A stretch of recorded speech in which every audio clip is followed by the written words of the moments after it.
Hey Sarah, welcome back. Today we're diving into something wild, something that's gonna change how you learn English forever. Oh man, I've been looking forward to this one. So, what are we talking about? We're talking about how to actually think in English instead of translating from your native language. Because let's be real, most of us have been stuck in this translation loop for years. Ugh, I hate that feeling. Like when someone asks me a question and I freeze because I'm not fast enough to translate my answer in my head. It's so frustrating. Right? And here's the crazy part, thinking in English isn't about knowing more words or grammar rules. It's about rewiring how your brain processes language in the first place. Wait, so it's not just a vocabulary problem? I always thought if I just memorized more words, I'd magically start thinking in English. Exactly. And that's the trap. Your brain is way smarter than you give it credit for. It's not lazy, it's just stuck in a habit. And habits can be broken. Okay, this is giving me hope. So, how do we break the habit? Like, what's the first step?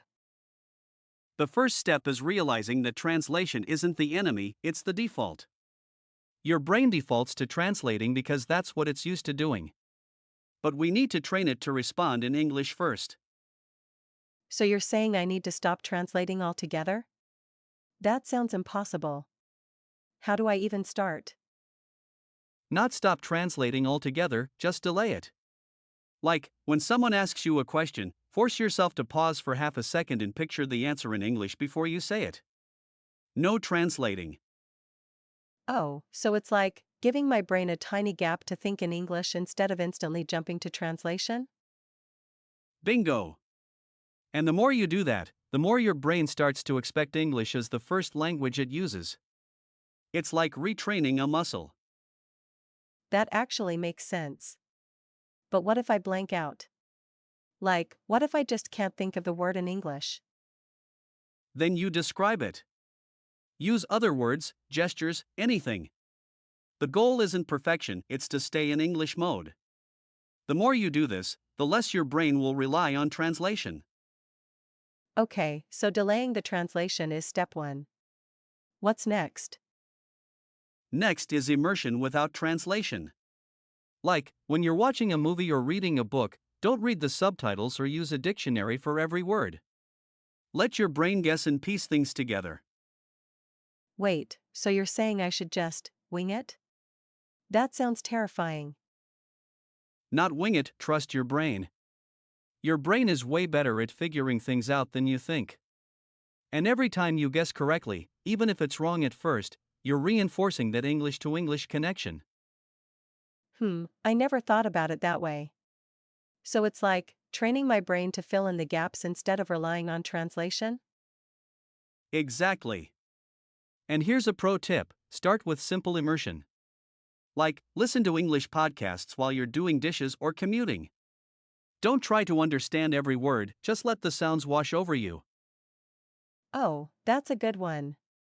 I've been trying to follow along with every word in podcasts, and it's exhausting.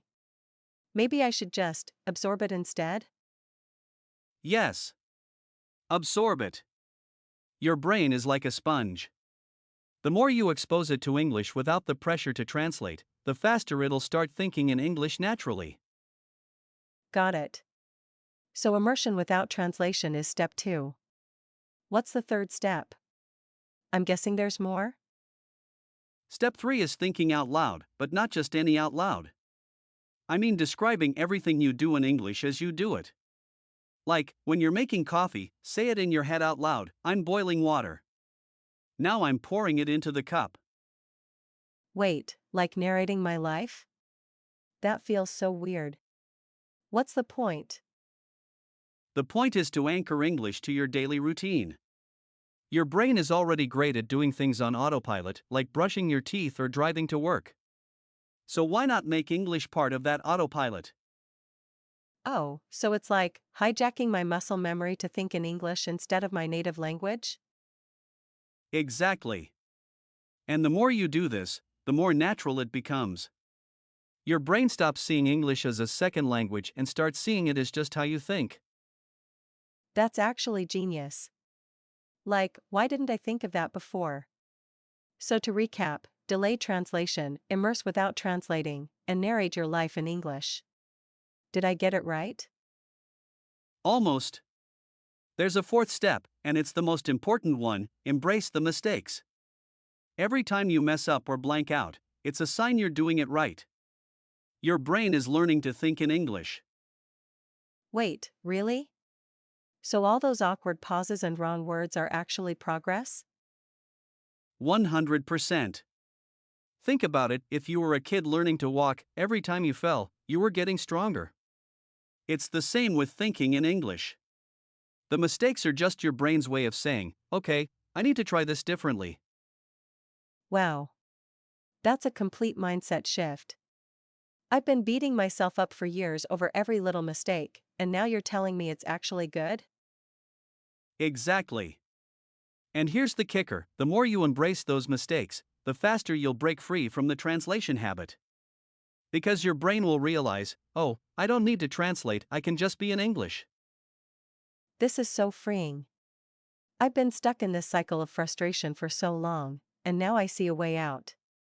What if I try all these steps together? Will it work faster? Yes. But start small. Pick one technique and master it before adding another.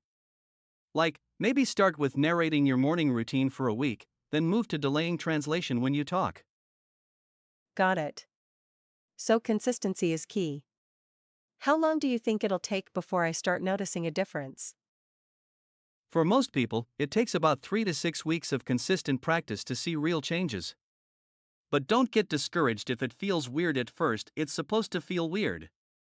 That's how you know you're rewiring your brain. 3 to 6 weeks? That's way faster than I thought. I was expecting years of frustration. And that's the beauty of it. Once you break free from the translation habit, everything else, vocabulary, grammar, fluency, just clicks into place. Because your brain is finally working with English, not against it. This is life-changing. I can't wait to try it. But what if I slip up and go back to translating? Does that mean I've failed? Nope. Slipping up is part of the process. The goal isn't perfection, it's progress. Every time you catch yourself translating and redirect to English, you're strengthening that new habit. Okay, that's a relief. So it's okay to have setbacks. That makes it feel way more doable. Exactly.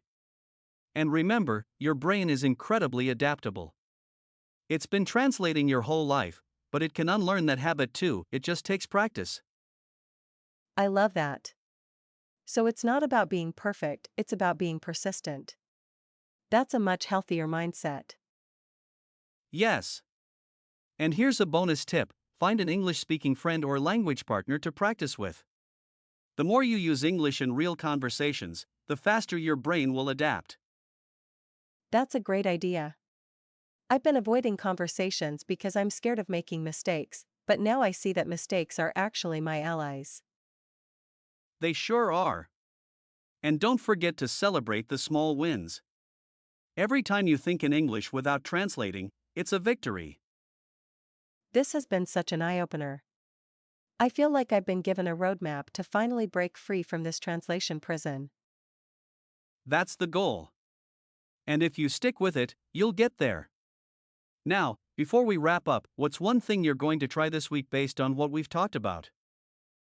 I'm going to start narrating my morning coffee routine in English. It's simple, but it feels doable, and I can build from there. Perfect. That's a great starting point. And hey, if you want more tips like this, make sure to like this episode and subscribe for next week's deep dive on how to practice English without even realizing it. Oh, I almost forgot. If you're listening and you've tried thinking in English before, drop a comment below and tell us what worked or what didn't. We'd love to hear your stories. And if you found this episode helpful, share it with someone who's been stuck in the translation loop. Maybe this is the push they need to finally break free. Alright, that's all for today.